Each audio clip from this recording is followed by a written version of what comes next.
Welcome back to the deep dive.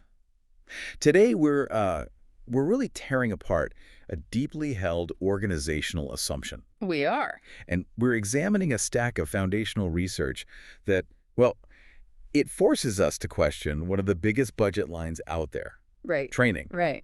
Our mission today is to dive deep into the works of Joe Harless on performance, technology, or PT, and to understand how to solve organizational performance problems effectively. Moving way beyond that default solution. Exactly. The let's just send everyone to a seminar solution. That reflexive move is the core challenge Harless spent his whole career on. I mean, if you've ever been in an organization where a problem pops up and the immediate reaction is, we need a class, you're seeing a diagnostic failure right there in real time. Yeah. Harless argued this isn't diagnosis at all, it's just a front-end cell. A front-end cell. So Yeah. you're just feeding back what the client asked for, whether it solves the problem or not. Like, imagine this scenario. The sales team misses targets for 2 quarters. Management's immediate reaction is, order 3 days of advanced communication training. Of course. But the real problem is the new CRM is broken. It takes 20 unnecessary steps to enter data. And the incentive plan, it actually rewards low-value sales. In that case, it's completely irrelevant. A total waste of money. That example is just so vital because it highlights why companies keep spending billions on training that doesn't work.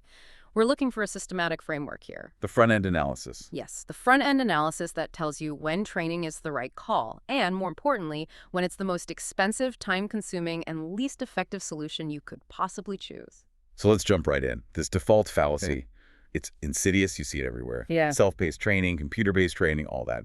Why did Harless say this mistakes the selling for the diagnosis? Because it's just the path of least resistance. Yeah. It's safe. It satisfies the internal client's immediate and often mistaken request. If you're running an internal training department, your success is often measured by volume, how much instruction you deliver. Not by the actual performance improvement you cause. Exactly. Asking for training is politically easy, suggesting the CEO needs to change the compensation plan or that the operations workflow is broken. That's hard. That is the catch, isn't it? Yeah. If I'm a consultant, it's so much easier to get a contract for a 5-day workshop than to tell the client their entire organizational structure is flawed. Absolutely. Harless saw that. He said training managers are often forced into these shortcuts because everyone loves it when you offer a class. Yeah. But nobody loves it when you suggest reorganizing their department or redesigning job roles. That disrupts power structures. So you're stuck selling what's easy, not what works. Okay, so if we just strip away that training assumption, we're left with the real diagnostic path. What were those foundational questions Harless said we had to start with for any proper front-end analysis? They're deceptively simple, but they force you down a critical path. First, you have to ask, what is the problem? Second, what is the cause? Third, what is the solution? And only then, only as a fourth step, if the solution points directly to a skill or knowledge gap. Then you ask about training. Then you ask what type of training, if any. The instruction question is the very last stop on the train, not the first station. Okay, let's unpack that. If you start by asking for the cause, you quickly realize a skill shortfall is only one possibility. One of many. So if most performance problems are really about the environment, like bad tools or motivation, like bad incentives, then training is just money down the drain. That's the entire philosophical split. Training eats up resources, money, time, salary, without ever touching the root cause. Right. And this is why we need that wider framework, which, brings us to what performance technology actually is. For anyone who might confuse it, what exactly is performance technology? Why is it so different from, say, instructional design? Performance technology is a systematic methodology for achieving a practical purpose. It's totally goal-driven. It focuses on the accomplishments and behaviors that are valuable to business goals. So it's about what people produce, their output, not just what they know. Precisely. It's about their accomplishments, not what curriculum they sat through. Instructional technology is just a tiny subset of PT. So instruction is just one lever you can pull. It's just one possible lever, yes. Performance is not equal to instruction, but so many practitioners have treated them as the same thing for decades. Harless was crystal clear. Instruction is just one tool in a massive toolbox, and a lot of the time, it's not the most cost-effective one. So what's in the rest of that toolbox? If we move beyond just skills and knowledge, what are those 4 pillars of intervention a true performance technologist has to consider? These 4 categories, they cover the entire spectrum of influencing performance. The first one is selection and assignment.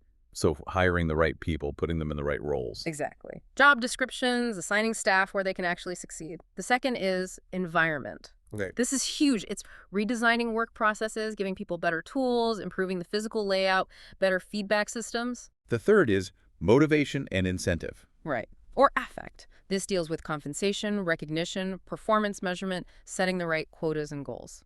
And then the fourth, the one everyone jumps to. The fourth is skills, knowledge, and information, or SKI. SKI. Okay, so let's nail that down. Skills, knowledge, and information. This is the only area where training should even be on the table. That's it. If your analysis shows the employee has the right tools, the right motivation, but genuinely lacks the steps to do a task like how to operate a new machine, that's an SKI problem. Training is appropriate there. I see. The power of PT is that the analysis has to consider cost-effective interventions across all 4 of these categories before you even think about landing on SKI. That makes perfect sense. If you have a great, motivated employee who just keeps missing one crucial step in a procedure, and you could solve it with a simple checklist on the wall, that's an environment problem. 3 days of training is completely useless. It's a massive waste of resources, and you haven't actually fixed the performance gap. Not at all. This search for the most cost-effective solution, it brings us to one of the most powerful tools in that toolbox, the job aid. Yes. Harless was famous for warning against overtraining. Why is training such a resource drain, even when the knowledge is technically needed? Well, it consumes time and money, obviously, but the real killer is memory decay. If you teach someone a procedure, they only do once a year. They'll forget it. You're basically guaranteeing they'll forget most of it within weeks. If that knowledge isn't applied immediately and frequently, your entire investment just vanishes. So you're paying for a memory system that's just not efficient. Exactly. And that's where the job aid comes in. It's the external support that offloads that burden of internal recall. So how did Harless define a job aid?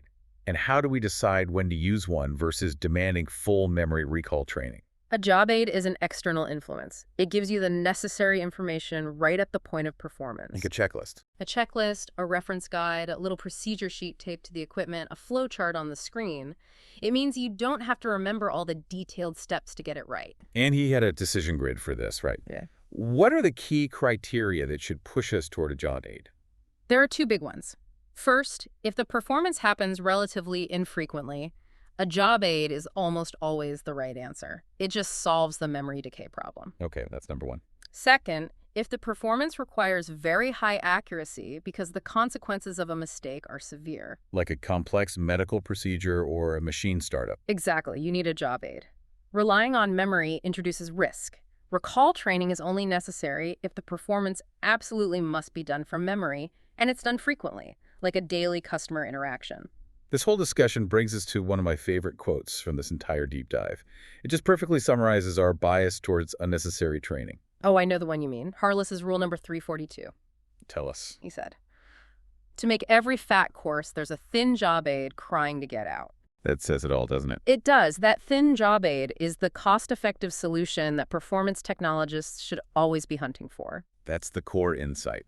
Most training budgets are paying for these fat, expensive courses that could just be a well-designed checklist. And if you connect it back to the bigger picture, the goal of PT is always to find the intervention that gets performance from A to B with the lowest possible cost. And often, that's just a piece of paper, not 3 days in a classroom. You got it.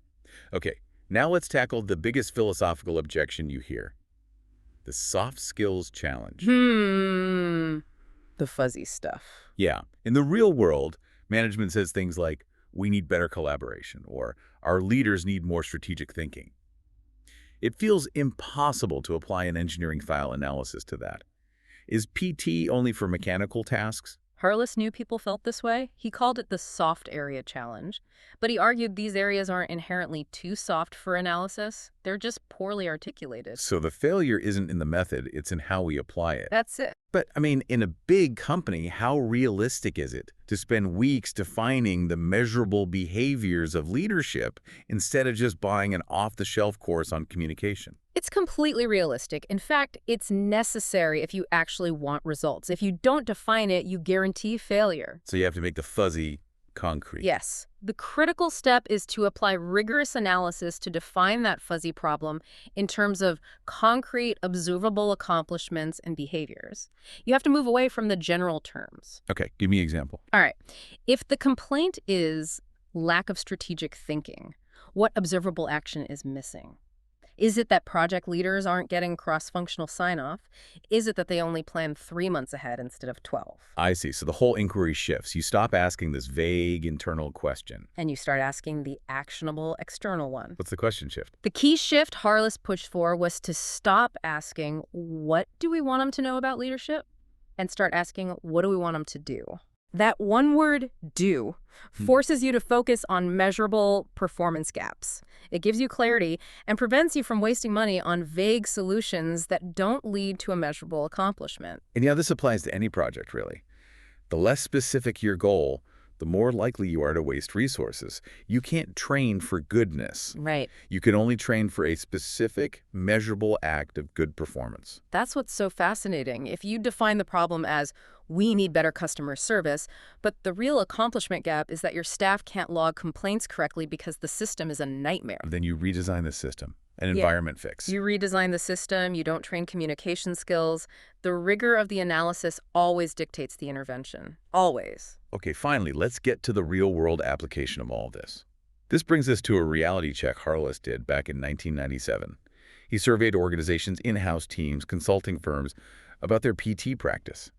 What did that research show about the gap between theory and what actually happens? Well, the survey data showed this really striking dichotomy. It says a lot about organizational inertia. How so? On the analysis side, the performance technologists were doing their jobs. I mean, nearly all of them, 21 or 22 out of 22, were doing the key diagnostic tasks. So they were interviewing clients, observing master performers, finding the performance gaps. They knew the problem wasn't instruction. They had the right prescription, but the implementation, it lagged disastrously. So they knew what the problem was, but they still defaulted to the easy solution. Precisely. They limited their interventions to that comfortable SKI bucket. Right. All 22 organizations designed or redesigned instructional materials or job aids. Okay. But when the analysis clearly pointed to a change in one of the other pillars, adoption just plummeted. Give us those numbers again, because this is really the core of it, this resistance to change. Okay, so when the problem was diagnosed as environmental, only 6 out of 22 organizations would routinely redesign work processes or the physical environment. And what about motivation? Even worse, when the problem was clearly motivational, only 2 out of 22 would design or redesign compensation and benefits plans. Wow. So 2 out of 22. They knew the performance problem was being caused by bad incentives or a flawed bonus structure. And yet the vast majority, 20 out of 22, refused to touch the compensation plan. Why? Yeah. Well, that resistance if the data points somewhere else. It's purely political. The training department has a budget and authority over SKI. Right. They don't have authority over HR's compensation systems or operations workflow tools. Suggesting a fix there means spending political capital. It means interdepartmental conflict. And big structural changes that leaders don't want to fund. Exactly. It is so much easier to spend $100,000 on a standard leadership class than it is to dismantle a flawed bonus structure and face all the internal fallout. So Harless's work shows that performance technology, it isn't just a process. It's an organizational commitment. If you're stuck in what he called stage 1. You're only focused on SKI. That's right. He detailed 3 stages. Stage 1 is that narrow focus. Stage 2 broadens to offer assistance in influencing performance outside of training. But the goal is stage 3. Stage 3 is full capability. It's producing worthy performance by implementing cost-effective interventions across all 4 categories. And that requires a real mandate to redesign processes and incentives, not just instruction.